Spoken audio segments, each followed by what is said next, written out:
রাসূলুল্লাহ, জান্নাতি পোশাক কে সর্বপ্রথম পাবে, কে পরবে? নবী বলেন, আয়েশা রে, জান্নাতি পোশাক সর্বপ্রথম আমি রাসূলুল্লাহ পাবো, কিন্তু আমি নবী সর্বপ্রথম পরব না।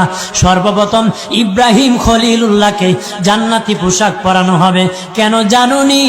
ইব্রাহিম নবীকে নমরুদের আগুনে যখন ফেলে দেওয়া হয়েছিল, দুনিয়ার সব ছেড়ে দিয়েছিল, বাড়ি ছেড়ে দিয়েছিল, সম্পদ ছেড়ে দিয়েছিল, মা বাবা ছেড়ে দিয়েছিল, এমনকি গায়ের জামাও যখন খুলে নেয়, ইব্রাহিম কয়েক কাপড় ছেড়ে দিতে পারি, আমার আসমানের মালিককে ছেড়ে দিতে পারি না। ওই দিন আল্লাহ ইব্রাহিমের সাথে অঙ্গীকার করেছিল, ইব্রাহিম আজকে তোমাকে সকলের সামনে উলঙ্গ করে লজ্জায় ফেলে দিয়েছি ইব্রাহিম, তারপরে তুমি আমাকে ছাড়ো নাই। আমি কিয়ামতের দিন সকলের সামনে মুসলমান, বেঈমান, কাফের, নাস্তিক যারা তোমাকে উলঙ্গ করেছিল, তাদের সামনে আমি আল্লাহ আনুষ্ঠানিকভাবে তোমাকে কাপড় পরায় দিব।